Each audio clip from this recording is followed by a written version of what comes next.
നമസ്കാരം. നമ്മൾ ഏവരും കണ്ടിട്ടുണ്ടാവും, ഈ അരിപ്പൊടി കൊണ്ട് ചില വീടുകളുടെ മുമ്പിൽ ഒരു കോലം പോലെ, ഒരു രംഗോലി, ഒരു ഡ്രോയിങ് ഉണ്ടാവും. എന്തിനാണ് ഇതിങ്ങനെ ചെയ്തു വെക്കുന്നത് എന്ന് പലരും ചോദിക്കാറുണ്ട്. എന്തായിരിക്കാം എന്ന് ചിന്തിക്കുക. രാവിലെ എണീറ്റ് മുറ്റം അടിച്ചു വൃത്തിയാക്കുന്നു, അത് നാം ഏവരും ചെയ്യുന്നു. ഇന്ന് ചെയ്യുന്നുണ്ടോ എന്നുള്ളത് ചോദ്യമാണ്. ഗ്രാമങ്ങളിലെല്ലാം തന്നെ നാം ചെയ്തു വരുന്നു. മുറ്റമടിച്ച് വൃത്തിയാക്കുന്നു, വൃത്തിയായിട്ട് വെക്കുകയാണ്. നമ്മുടെ വീട്ടിൽ ആദ്യമായിട്ട് വരുന്ന അതിഥി ഒരുപക്ഷെ ഉറുമ്പുകളാണ് ആദ്യമായിട്ട് വീട്ടിൽ വരുന്നത്.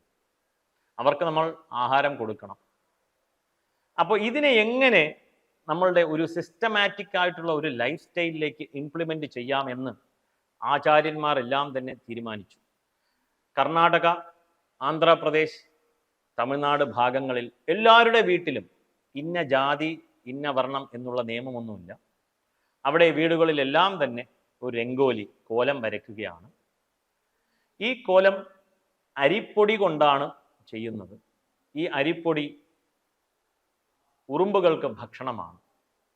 അതങ്ങ് ചുമ്മാ അവിടെ വെച്ചാൽ പോരെ എന്നുള്ളൊരു ചോദ്യമുണ്ട്. അത് ഉറുമ്പ് എടുത്ത് കഴിച്ചോളുമല്ലോ, എന്തിനാണ് സമയം ചെലവഴിക്കുന്നത് എന്ന ചോദ്യമുണ്ട്.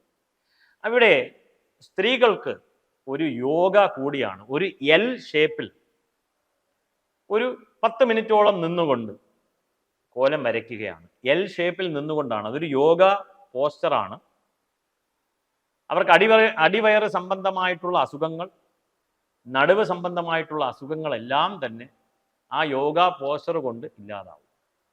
ഏവരും ചിന്തിക്കുക, ഒരു 10 മിനിറ്റോളം അവിടെ തന്നെ ഫോക്കസ് ചെയ്ത് കോൺസെൻട്രേഷനോട് കൂടി ഒരു കോലം വരയ്ക്കുകയാണ്. പലതരം ഡിസൈനിൽ. എന്തിനാണ് ഡിസൈൻ? ആ ഡിസൈൻ ഓരോ ദിവസം ഓരോ ഡിസൈനാണ്.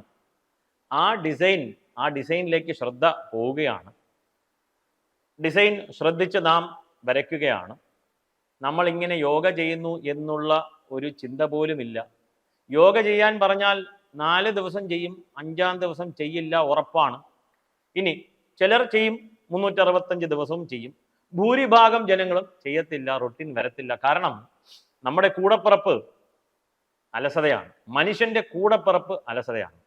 പക്ഷേ അതിനെ ഒരു ദൈവീകതയോടുകൂടി ചേർത്ത് വെച്ചാൽ നമ്മൾ ഒരുപക്ഷെ എന്നും ചെയ്യും.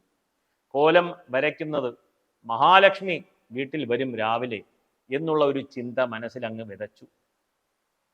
എന്നും സാധിക്കുന്ന പക്ഷം എന്നും നാം മുറ്റം അടിച്ച് വൃത്തിയാക്കുന്നു. ആദ്യം ചെയ്യുന്ന പ്രവൃത്തി കോലമിടുകയാണ്.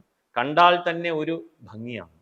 അപ്പുറത്തെ വീട്ടുകാരെ നോക്കുന്നു, ഇന്ന് അവൻ ചെറുതായിട്ടാണ് വരച്ചേക്കുന്നത്, അവൾ ചെറുതായിട്ട് വരച്ചു, ഞാൻ വലുതാക്കി വരയ്ക്കാം എന്നുള്ള ചിന്തയായി, ഒരു കോമ്പറ്റീഷനായി, അതിന് ഭംഗി കൂടി, യോഗയുടെ പോസ്റ്ററിന് സമയം കൂടി, നല്ല രീതിക്കുള്ള ഒരു കോമ്പറ്റീഷനായി. എന്നിങ്ങനെ പലതരം രീതികൾ, ചിന്താ പദ്ധതികളിലൂടെ ഒരു ചെറിയ ശീലം നമ്മളിലേക്ക് വന്നെത്തി. ഇന്ന് നാം അത് തുടർന്ന് കൊണ്ടുപോയിക്കൊണ്ടിരിക്കുകയാണ്. അതിങ്ങനെ ശീലത്തിലൂടെ തലമുറകളായി കൈമാറി കൈമാറി കൈമാറി പോവുകയാണ്. ഇന്ന് മലയാളക്കരയിലുണ്ടോ എന്ന് ചോദിച്ചു കഴിഞ്ഞാൽ അത് ഒരു പക്ഷേ ചോദിച്ചേക്കാം, അത് ബ്രാഹ്മിൻസ് അല്ലേ ചെയ്യുന്നത്? ഇല്ലല്ലോ, എല്ലാവർക്കും ചെയ്യാൻ പറ്റുന്ന, ഇല്ലെങ്കിൽ എല്ലാവരും ചെയ്യണം, നമ്മളത് വിട്ടുപോയി, അന്യം നിന്ന് പോയി എന്നുള്ള വസ്തുത നമുക്കറിയത്തില്ല. 500-1000 കൊല്ലങ്ങൾക്ക് മുമ്പ് ഇതിവിടെ ഉണ്ടായിരുന്നോ ഇല്ലയോ, അത് ചെയ്യാതെ നീങ്ങിപ്പോയി. ഒരു കാര്യം കൂടി, ഈ ഉറുമ്പിലാണ് ഫോളിക് ആസിഡ് ഉള്ളത്. ഇന്ന് ഗർഭിണികൾക്കെല്ലാം തന്നെ മരുന്ന് എഴുതി തള്ളുകയാണ് ഡോക്ടേഴ്സ്. ഫോളിക് ആസിഡ് ടാബ്ലറ്റ്സ് ഇങ്ങനെ വിറ്റഴിക്കുകയാണ്. So man is been converted to digestive machine. മരുന്നുകൾ ദഹിപ്പിക്കുന്ന ഒരു യന്ത്രമാക്കി നാം മനുഷ്യനെ മാറ്റിക്കഴിഞ്ഞു. അപ്പോൾ രാവിലെ മുറ്റമടിച്ച് വൃത്തിയാക്കി കോലം വരയ്ക്കുമ്പോൾ ഉറുമ്പ് നമ്മുടെ കാലിൽ കടിക്കും. സ്ത്രീകളാണല്ലോ ഇത് ചെയ്യുന്നത്. സ്ത്രീകളുടെ കാലിൽ കടിക്കും. ഫോളിക് ആസിഡ് കുത്തിവെക്കും. നമുക്ക് ആവശ്യത്തിന് ഫോളിക് ആസിഡ് ശരീരത്തിൽ ലഭിച്ചു കഴിഞ്ഞു. അപ്പം എത്രയേറെ നമ്മുടെ ആചാര്യന്മാർ ചിന്തിച്ചിട്ടുണ്ടാകും എന്നുള്ളൊരു വസ്തുത മനസ്സിലാക്കുക.